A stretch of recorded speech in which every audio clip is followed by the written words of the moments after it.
Good evening, viewers, and welcome to this edition of NTV Sports Page. It's Wednesday, the 6th of November, and I'm Curtis Morton. In our headlines, VOJN wins first game. And in our feature for this evening, Javier Liebert speaks out. We'll take this break and I'll be right back. Taxes are the lifeblood of a nation. Feel good about what your tax dollars do in Nevis. As a responsible citizen, your tax dollars protect our environment. Pay your taxes on time. This message was brought to you by the Inland Revenue Department, Nevis. Be a responsible citizen.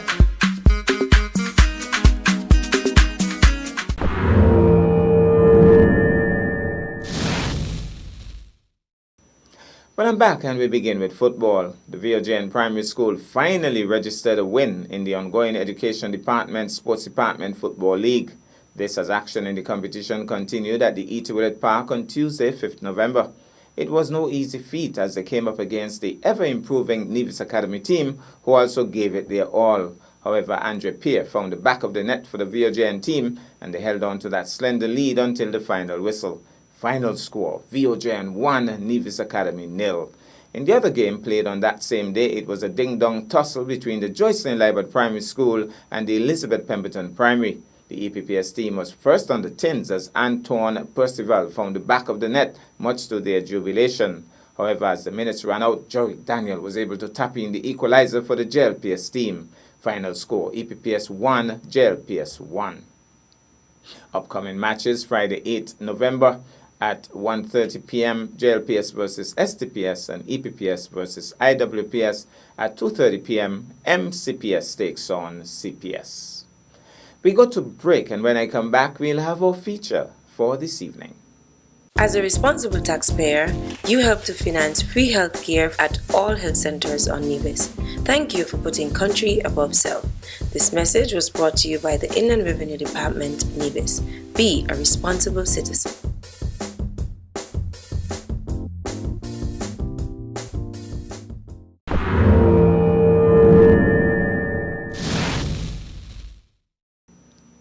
Well, I'm back, and tonight we feature cricket. Former Nevis and Leeward Islands ace opening batsman Javier Liebert is normally mild-mannered and easygoing. However, Liebert approached the media to vent his feelings about the state of Nevis cricket. Let's hear from Javier himself. I'm with Javier Liebert, one of the finest young opening batsmen that Nevis would have seen over the years, and who would have not only represented Nevis, but would have represented the Leeward Islands at the highest level. Javier has told me that he does not like the direction that Nevis cricket is taking at this moment. Javier, could you kind of explain what your thoughts are on this matter? Okay, so basically over the last two years that the Nevis national team has gone out to represent the island, I have really not been satisfied with the things I've been hearing about. And you specify hearing because you probably would not have been with the team, right? No. Okay, before you get into that though, let's go back to when you represented the team. How do you see the standard of behavior, the patriotism, the show of love for country when you played? How was that? How did that play out in your team then? Well, first of all, I personally took a lot of pride in representing Nevis. That's something I've wanted to do since I was a little boy. Seeing, those that went before me and how they conducted themselves on the field and off the field. It was something for me to look up to. And when I played for Nevis, we played hard. I know that for a fact. And although we had our little ups and downs, our little disciplinary, issues, talking about the entire team on a whole, we were never as bad as the things I'm hearing now. Could you talk us through some of the things you're hearing now? Because obviously it's not to the standard that you know about when you represented Nevis. No. So, to Montserrat, firstly, I heard, the manager and coach then, players were downright disrespectful in terms of actually swearing, and I'm talking about swearing to, management staff. Wow. And as long as I represented Nevis about maybe 10 years, 12 years, I've never, ever, ever heard a player going to the manager, going to the coach, and swearing straight up to their face and being disrespectful. You might have a disagreement with management, and you would say so and so, I don't like this, I don't agree with this, you're not doing this. But the downright disrespect that I've been hearing, and I'm telling you, this is from players who I've played with, and I can confirm that. can confirm that. And still, the guys, me and all of the senior guys that I have 10 plus years on the team, we still talk during and after these tournaments, right? And the things that I've heard about Monstrat, trust me, I was shocked. I couldn't believe. I was so upset by some of the things that I heard. I just started sweating and I couldn't believe some of the things. And these are from players that really don't even have 3 years, 2 years. Just coming. And I'm telling you, but a lot of what they're seeing, a lot of the behavior that they're displaying now, it comes from some of the older guys. Some of the older guys who have been in the team for years. I really don't know where that this change of behavior came from, because when I was playing, They didn't act that way. the players that are displaying this kind of behavior now, meaning the senior players, they were not like that when I was even captain in the team and just being a member of the team. Wow. And not only swearing, but apparently there's no disciplinary action taken, because it seems as if, based on what you're saying, they do it and it just goes like that. So the disciplinary action, I remember probably the last 4 years that I played, I remember Malcolm Ramsey was around the team. And I remember once or twice arriving at the park. The practice started at 4:30, and I got to the park, let's say, 4:40. And Malcolm was like, laps. Okay. First thing, you're late to practice, even 10 minutes late. Okay. You had laps. No laps. Okay. After training, if he wasn't satisfied, you still had more laps. So there was some measure of disciplinary action. Control. Malcolm was very, very serious. He's one guy that I remember being around the team. He was very serious about respect, to one another and to management. And I can honestly say, since he left, things has gone bad. I even remember Raphael Wallace and I think we call him Benno, call him Manage. When we went to a tour at Tatola, I think, they were not the most strict, two individuals, but still, players had enough self-control to not get in any trouble or downright disrespect those guys, even though they were a bit loose with us. There was still no level of disrespect to them, as it is now. I really don't get it. And you always get the impression that if you're out there to represent Nevis, there are a couple of games to be played. It's not a party, and so you conduct yourself in terms of the things you drink, the things you eat, the hours you sleep. How did that work out when you were playing? Well, guys who I play with, they knew I wasn't someone to really go out. If we spent 8 days on tour, they might catch me out once, but I normally stay in because I was so focused on making runs, doing well for the team. First of all, trying to win. That's what we were out there for. But guys then used to go out, but I guess the level of respect and the level of dedication was at different level even then to what it is now. So guys weren't too bad with the partying and so on, because we were young then.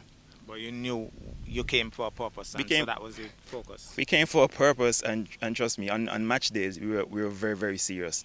So you get the impression that these guys now, some of them at least, are more party oriented. It starts on the top, because I see some of the guys even here displaying some actions. Even when you're out, I remember when I used to play for Nevis, you could ask anybody. When I was representing Nevis, when I was out on my own free time, wearing my own clothes, you couldn't catch me with alcoholic beverages labeled.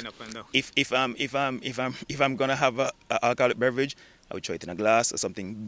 Don't load with it, because I knew there were youngsters looking at me, and I always used to tell the fellas that And even now, when I see guys who represent Nevis, when I see them, with that kind of behavior on the town or wherever they might be, I try to tell them, you got to be more discreet with it, because they're young. We are gonna do things right, but it's the level to which you take things. You can't be overboard. But I see guys now just blatantly just doing stuff like, they don't remember that, I'm representing in Nevis at the end of the day. And representing Nevis, it goes beyond just saying, well, it's my clothes, it's my bat, it's my pair boots. I can, quote unquote, do what I feel like. Hey, you're representing a whole island. You're representing the federation. I mean, it means something. It does. Trust me. I remember, even going out there and you seeing your names, because when you represent Nevis, you do well for Nevis and you play for the Leewards. At the end of the day, your name's going to be in newspapers, you're going to be doing interviews and so on. And trust me, even now I have the little clippings and so on when I used to be in newspapers and so on out there. And places like, I felt so good when I used to go to Antigua especially and play for Nevis, because between us and Antigua, it was always, tough battles. And as soon as I reached on the airport, there were a couple of baggage guys. They were like, oh, you're going to lose. But they had a level of respect because they know Nevis came to play serious and hard cricket. Right. And so, the level of pride that I felt playing for Nevis, I really wonder if the guys now, actually feel that, or they feel like they're just doing it for themselves. And you get the impression, I get the impression from you that you said Montserrat, and you didn't actually say it, but I get the impression as if you're saying no. And that went on even as recently as Antigua. Are you telling me that? Okay, so yeah, the first set of allegations I heard, in terms of bad behavior and so on, I heard it went on in Montserrat, and it was a good few guys, and I was of the mindset like, okay, if this is so well known, I not only that, I don't expect to see these same players going to Antigua. Okay. Because I found out really late that there was actually a tournament in Antigua. And you might have put up your hand. Oh no. No.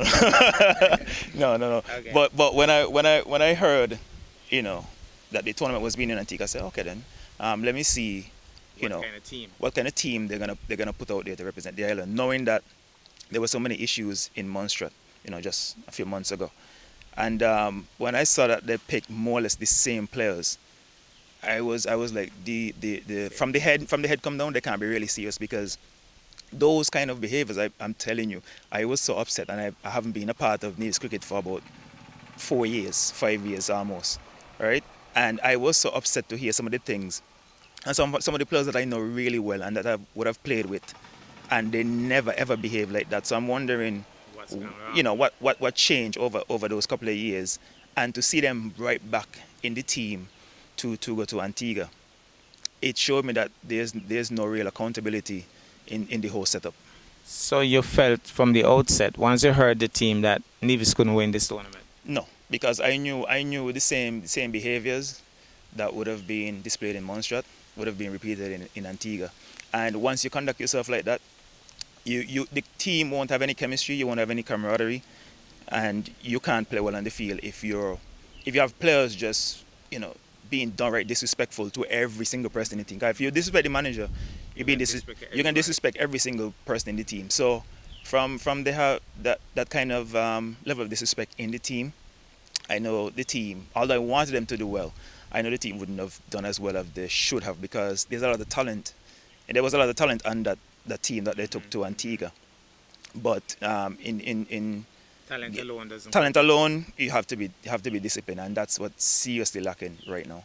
So going forward, Javier, because one of the things I've noticed in Nevis is that people are very good at highlighting problems, but they never essay a correction or something to do better. So I expect from you that going forward, you have a recommendation. What would be your recommendation or recommendations?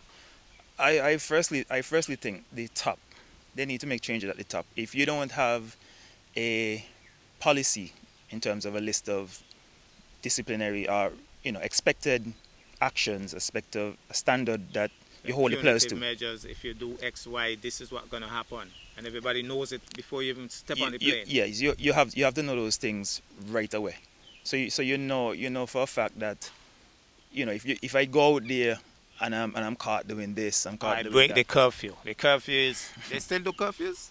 I don't think they still do curfews, and the team is a lot younger now than it when I was playing. The average age is probably a lot lower, but if you don't have those kind of policies in place, players are just gonna do as they feel like, and then no accountability. The actions are gonna be just as poor. So I really feel like first of all, you need to have a policy where players know what is expected of them, because right now I feel like the guys are just doing whatever, right? And then you have to have serious people in place in terms of management.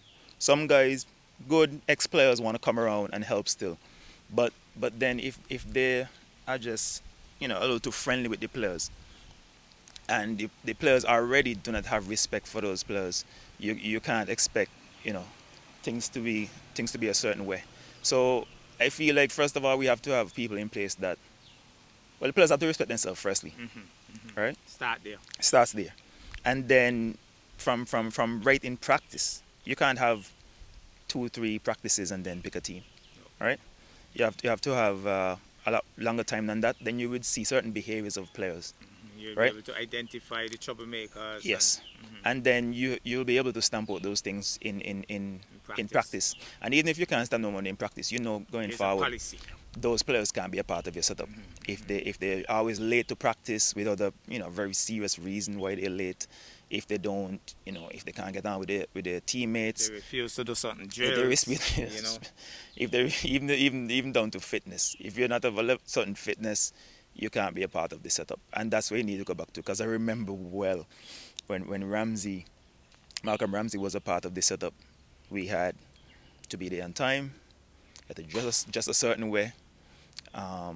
Even when it comes to fitness, Macefield was on board, and you had to be at a certain fitness level, right? Everybody in cricket is not going to be at the same standard. Yeah, but at least to a playable fitness And a level. playable batsman have a different level of fitness to a pace bowler who runs in off the boundary, right? So you have to be at a level that is acceptable for playing, hard cricket all Especially day. over a couple of days, back-to-back games. And how they play the games now, trust me, it's a lot tougher than the years gone by, where you're playing, because a 50-50 match is really, really tough. And if you're going to play 3 consecutive 50-50 match, you have to be of a fitness level where you can endure bowling 10 over spells in 3 straight days, and batting for long periods on those 3 straight days, because batting for 3 days in a test match or a 3-day match is a lot different than batting, trust me, in a 50-50 over, because it's higher intensity. So things like that, the group needs to be together longer, right?